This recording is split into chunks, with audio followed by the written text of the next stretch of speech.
Hello, and welcome to our program, Where God Weeps, a program where we speak about the situation of the suffering church around the world.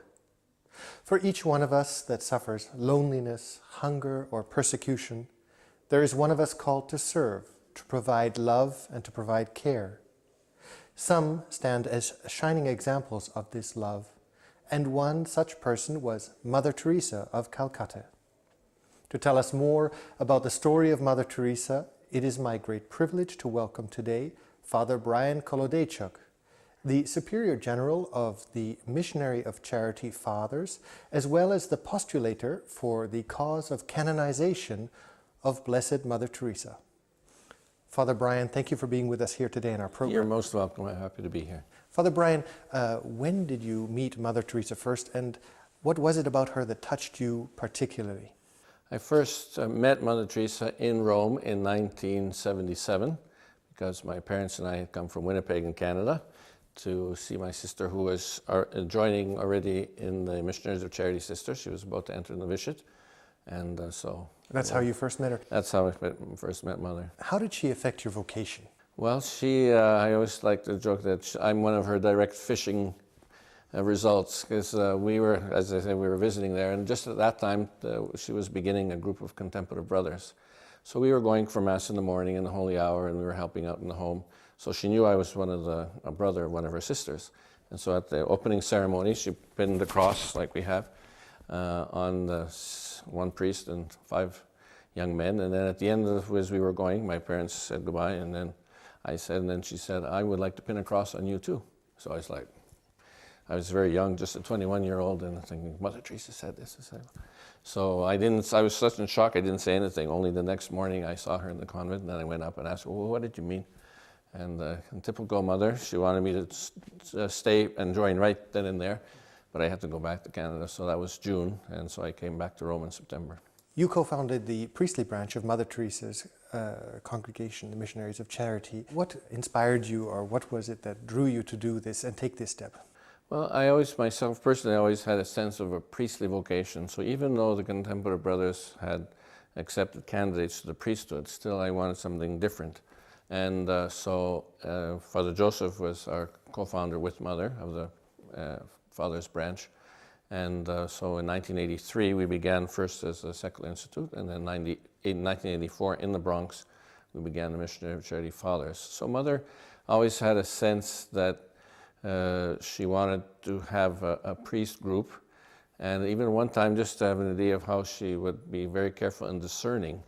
You know, she after we began, she had told Father Joseph, "You know, I always knew the fathers would be, but I was throwing stones at it, just to make sure that it was really what God wanted then and at that moment." So, and there was not just an idea, and it was immediately. There was a number of years.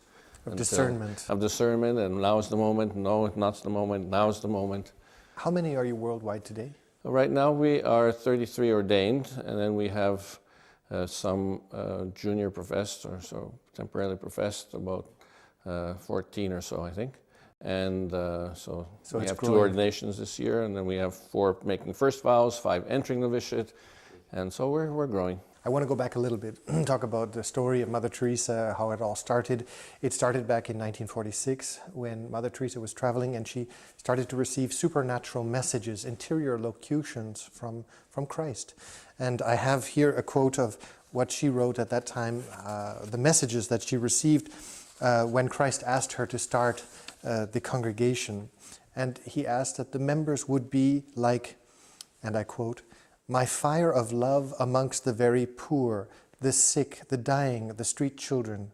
The poor I want you to bring to me, and the sisters that would offer their lives as victims of my love would bring these souls to me." How do you understand and live life as a victim of Christ's love? Mother Teresa always had a sense that, and she would say even publicly, you know, we don't do social work. And so she had a sense that this is a supernatural operation, if you want to say it that way.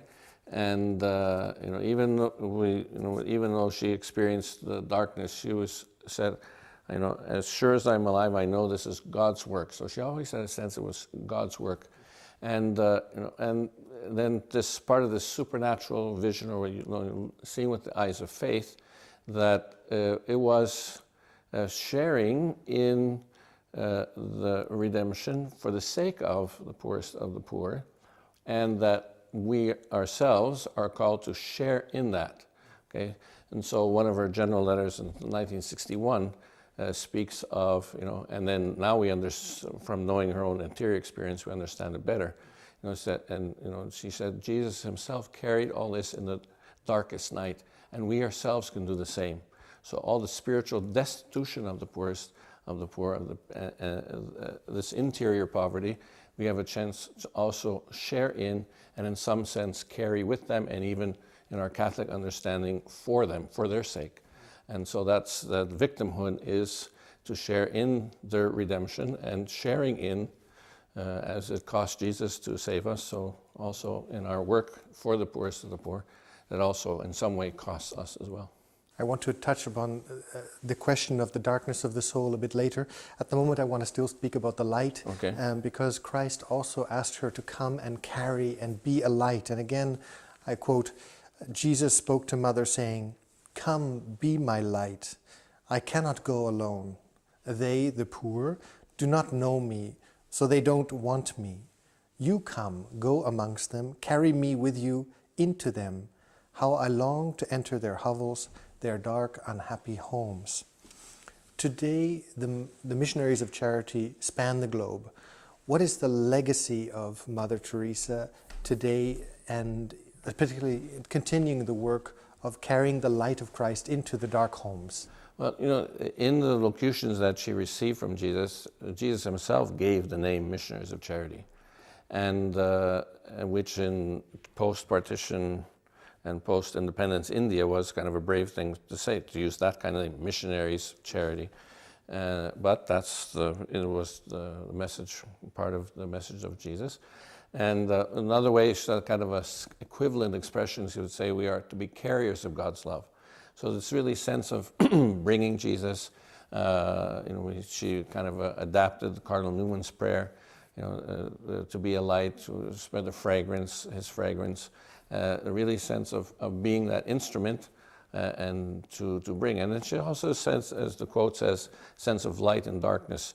And we have one picture where literally she is entering the dark hole, because it's just a hovel, and it's just entering, and it's really entering physically, literally into in a dark hole, into yes. Like a hovel. And just by the presence and the way and the joy that the sisters are to have, and they do have, is to bring that light and to radiate that supernatural presence of Jesus, to be a carrier of his love. Someone once asked Mother Teresa and said, "What is your secret?" And she answered, "I pray." Did you witness this prayer life, and how would you express this prayer life of Mother Teresa? Well, she had different aspects or different kinds of prayer. There was the liturgical prayer of the church. There's time of meditation in the morning, a half an hour, usually on the day's readings.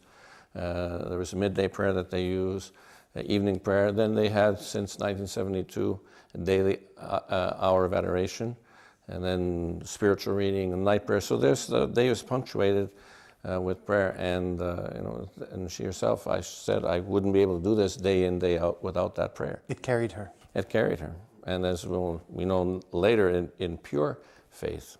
Mother Teresa's prayer centered on the adoration of the Eucharist. How did she understand the Eucharist in relation to her prayer?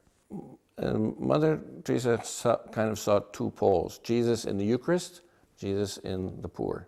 And she would say we go from one, say in the Mass or during the adoration, so we go from one presence to seeing him and serving him in another presence, in another way that he's present. And so she would also say, how the love we would want to express to Jesus, we also are expressing that to him, because he's also there. And then she used one of her distinctive expressions, distressing disguise. Jesus, distressing disguise. Okay. So, externally, sometimes even physically, the poor can be distressing, just to look and see how they are even physically. And then when you get to know them and see some of their stories are very difficult, tragic even, and yet even in that human reality, still Jesus is present in each person, no matter what. There is his presence, there is the dignity of a human person. So she would see with the eyes of faith beyond the appearance, that distressing disguise, and see Jesus in and see him, love him, and serve him in the poorest of the poor. Although it is said that Mother Teresa prayed up to 4 hours a day, we know from her writings that she experienced a dark night of the soul. And she herself writes, "If there be a God, please forgive me.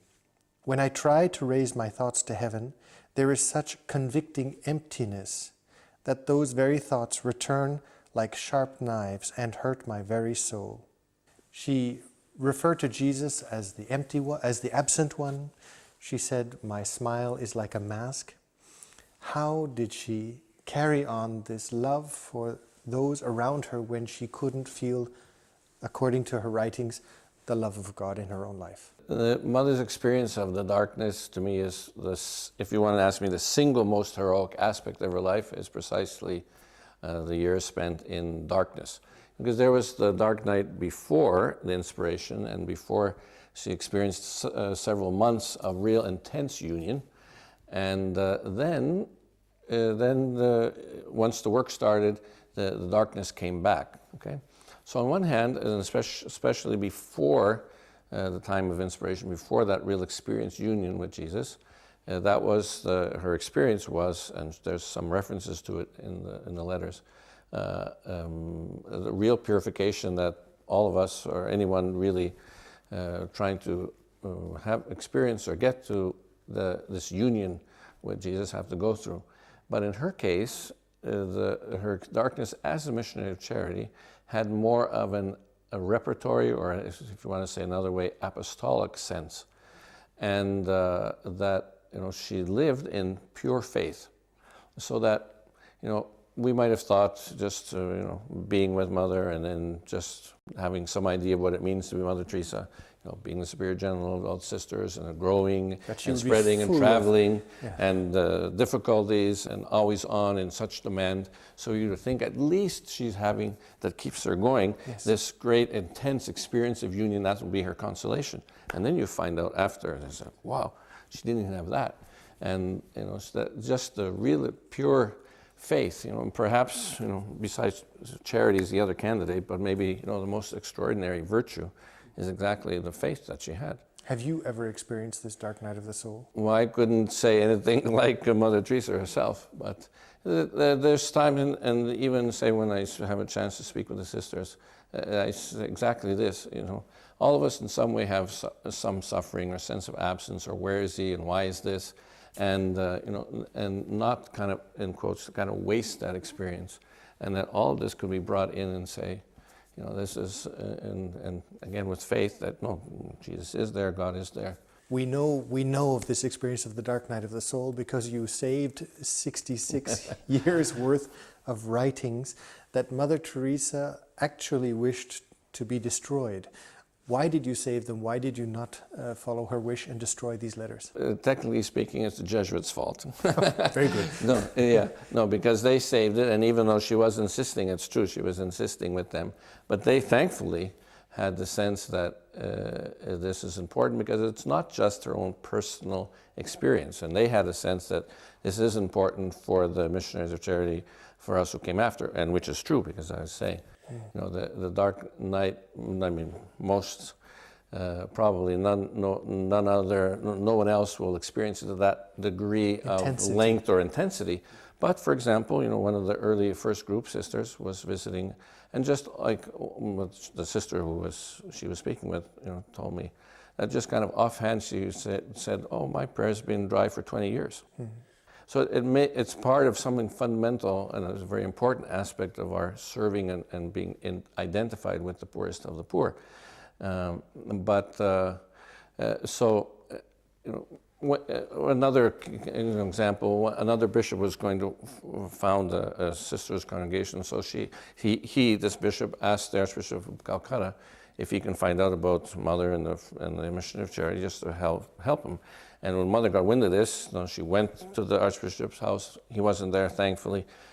because then she goes back home and writes a letter and saying, please don't give him anything of the beginning, because if the people know of it, they will focus more on me and less on Jesus. So all those years, she never said anything, even to the closest sisters, and she didn't like biographical questions. She wouldn't answer those things because she really wanted the attention on Jesus, not on herself. And so during her lifetime, no one would ever think of making those things public, but now, and I think, it shows, as I say, to me, it's the most single heroic aspect. And so it really shows in a very essential aspects of her holiness that we would not have had if the Jesuits hadn't had the sense and the foresight, thankfully, to save those letters. Now, you didn't just save them, you published them. Right.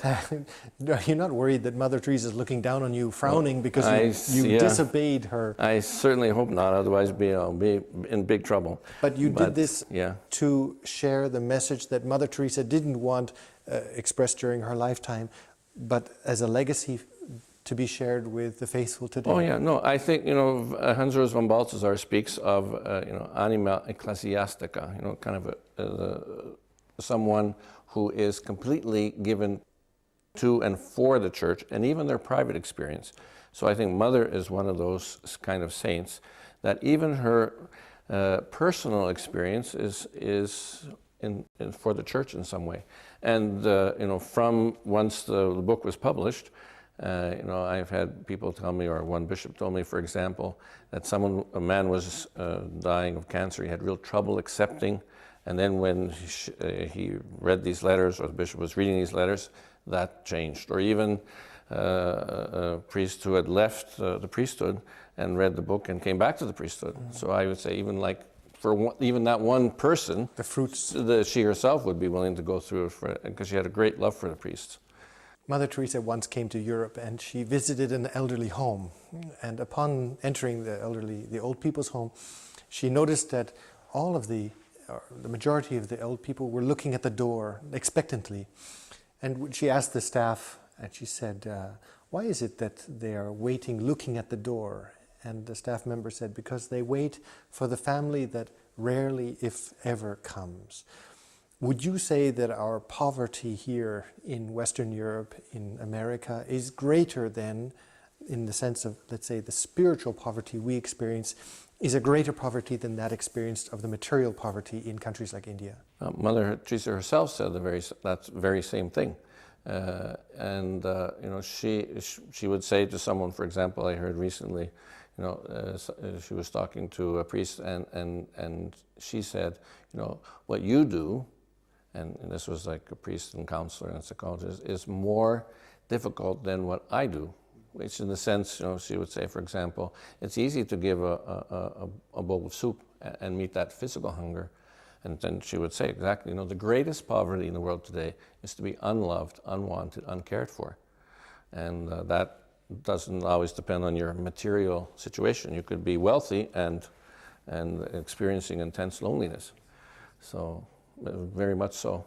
And sadly, this problem is increasing ever more with secularization, globalization. We see that the spiritual poverty is on the rise, if you will. Yeah, and just like the example that you began the question with, going to the old people's home and seeing the loneliness, and so that's why in the West, the sisters do a lot of home visiting, family visiting, visiting the elderly who are exactly lonely, and maybe they don't make the effort even of cleaning their house so much, and then they go in there and they do the physical cleaning and just being with them and the smile, and it makes a big difference. And it's the little drop of water. Yeah, there's a little drop of water, and Mother always also emphasizes small things, great love, ordinary things, extraordinary love, and so that's exactly part of the message of Mother. Pope Benedict says, and I quote again, to the missionary sisters, keep following her example and be everywhere tools of divine mercy. How has the community managed following the death of Mother Teresa? Well, the work has continued, and so just for an example, from the time Mother died and 10 years later, the sisters had increased by 1,000, almost like 990 something vocations. And when the mother died, they had something like 530 something houses, and then 10 years later, 757. And so, the work has continued. Been trying to be faithful to the essential things, that love and doing the small things, and not with maybe the same publicity, which probably they're very grateful for. Yes. But that same that legacy of doing, just being expressions of love and mercy. You are the postulator for the canonization of Blessed Mother Teresa. Would you say that she is the saint of our times or a saint of our times, and why? Well, I think very much, and I think that's one of the reasons why our Holy Father, Blessed John Paul II, wanted the cause to go faster. She was the first one under the new law to have the 5-year waiting period waived, just because her reputation of holiness was so widespread and so solid. But very much, and even that connection is there, as George Weigel, for example, makes that connection. In many ways, Mother Teresa expressed or lived or incarnated many of the teachings of John Paul II. And there, after the Nobel Peace Prize that she won in '79, which is just in the time of the papacy of John Paul II, and that was when she was most in the public eye. So there's that real connection between what he taught and then what Mother Teresa endeavored to live. If we were to go one step further, would you say, or could we say, for example, that Mother Teresa is a prophetic sign of the times of divine mercy that we are living today? For example, in relation to the contemporary saints of, for example, Sister Faustina. Well, there's a real connection, I think, because the sisters, we ourselves, pray the Divine Mercy every day. Even today, at 3 p.m. at Mother's tomb, the sisters pray the Divine Mercy Chaplet.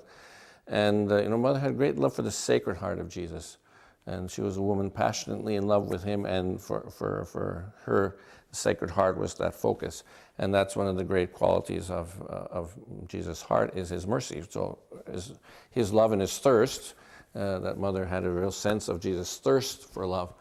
And Jesus' side, he shows that love and his thirst for us by mercy. Amen. Father, thanks a lot for being with us today in our program. You're most welcome.